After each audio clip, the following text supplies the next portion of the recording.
nombres que solo con oírlos ya nos cuentan una historia trágica. Y el de Anneliese Michel es sin duda uno de ellos. Su caso es uno de los choques más brutales y mejor documentados entre la fe y la psiquiatría moderna. Es una historia que nos obliga a preguntarnos dónde están los límites entre la enfermedad, la creencia y sobre todo la responsabilidad. Vamos a meternos de lleno en los detalles de este caso que, os lo aseguro, sobrecoge. Y esta es la pregunta clave, el corazón de toda esta historia. Un dilema que enfrentó a dos mundos. ¿Qué le pasaba realmente a Anneliese? ¿Era una mente rota gritando por ayuda? ¿O había algo más? ¿Algo sobrenatural?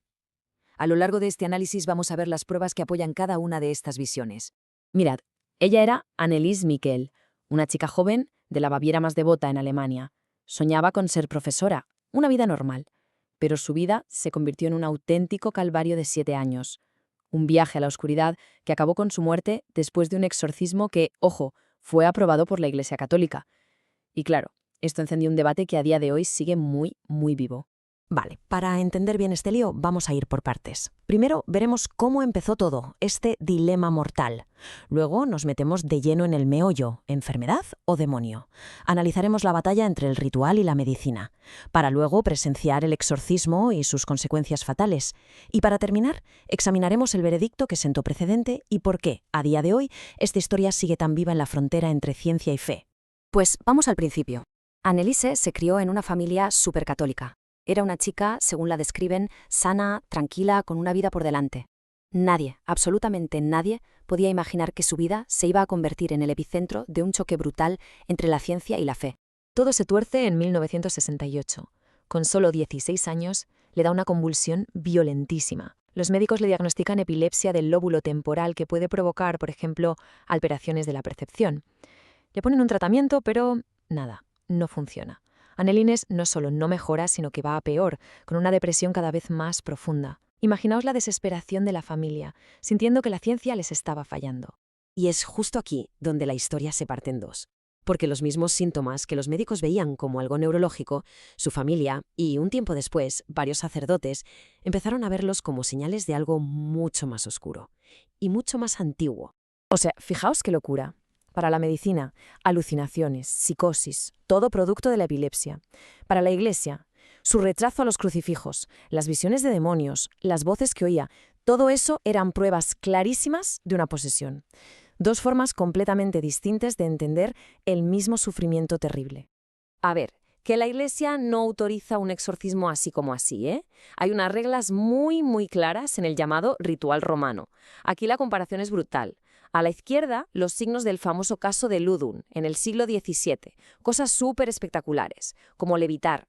A la derecha, los criterios oficiales de hoy, hablar lenguas desconocidas, tener una fuerza inexplicable, son criterios más concretos, y el caso de Anneliese parecía cumplir varios.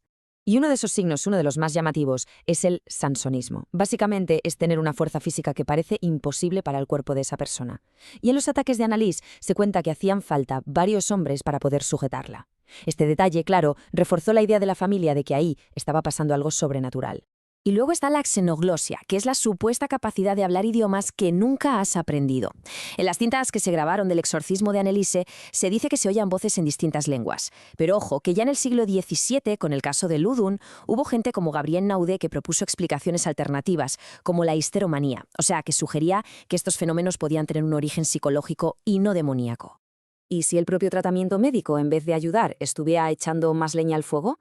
Vamos a ver ahora cómo la medicación, en lugar de aclarar las cosas, creó una niebla que lo complicó todo todavía más. Esta cronología es clave. Vemos cómo va escalando la medicación. De un anticonvulsivo normal pasan a recetarle periciacina, un antipsicótico que, irónicamente, pareció aumentar sus ataques. Luego, el tegretol se convierte en su medicación diaria. Y es justo ahí, en septiembre de 1975, cuando la Iglesia autoriza el exorcismo. La pregunta es, llegados a este punto, ¿podía Anneliese decidir algo por sí misma, ya fuera un tratamiento médico o uno espiritual? Imposible saberlo. Pero aquí viene lo más heavy de todo, lo que de verdad te deja helado. Los efectos secundarios del tegretol, su medicina principal, se parecían sospechosamente a los supuestos signos de posesión. Fiebre alta, falta de oxígeno, alteración de la consciencia. La gran pregunta es, ¿estaban los fármacos tapando los síntomas de una enfermedad? O, peor aún, ¿estaban simulando los signos de una posesión? Esto hacía casi imposible saber qué estaba pasando realmente. Con los médicos en un callejón sin salida y la familia totalmente convencida de que la causa era espiritual, en septiembre del 75 se da luz verde al ritual del exorcismo. Y lo que vino después fue, literalmente, un descenso a los infiernos. 67. No es un número al azar. Son las sesiones de exorcismo a las que sometieron a Anneliese en solo 10 meses, 2 veces por semana. Este número no solo habla de cuánto duró, sino de la brutal tensión física y psicológica que tuvo que soportar. Su comportamiento durante este tiempo es difícil hasta de describir.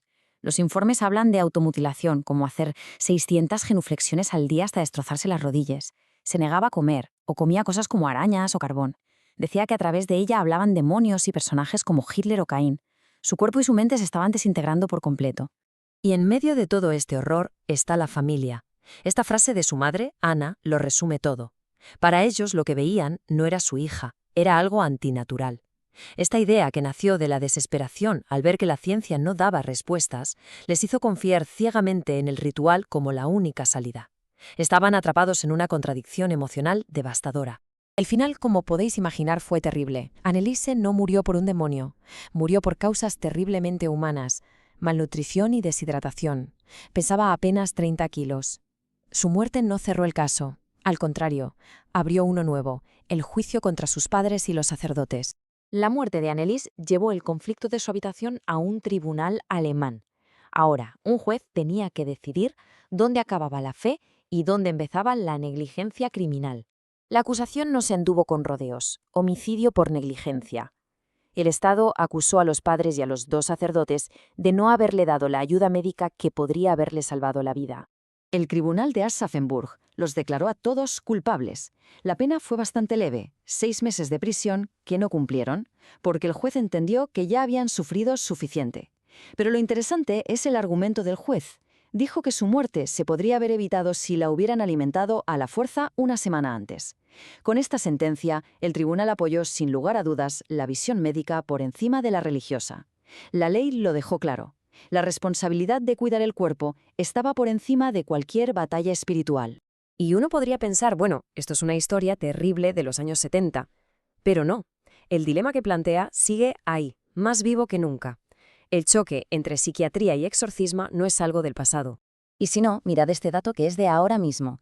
En la Arquidiócesis de México, los 9 exorcistas oficiales que hay no dan abasto, están saturados. La demanda de este ritual sigue siendo altísima en muchas partes del mundo. Esto nos dice que para mucha gente la posesión sigue siendo una explicación muy real a su sufrimiento. Es que hasta dentro de la propia Iglesia hay lío con esto. Hay voces, como la del sacerdote José Alberto Medel, que avisan de que la idea que tiene la gente del exorcismo, muy influida por el cine, roza la fantasía y le ha quitado toda la seriedad al asunto. Y con todo esto sobre la mesa, volvemos a la pregunta del millón, la que nos deja el caso de Anneliese Michel resonando en la cabeza. La existencia de estos casos es un reto ético enorme para los profesionales de la salud mental, que tienen que tratar a pacientes con creencias que chocan frontalmente con la ciencia. La historia de Anneliese no da respuestas fáciles, pero sí nos deja una advertencia muy clara. Cuando la fe y la ciencia se dan la espalda, los más vulnerables pueden pagar un precio altísimo.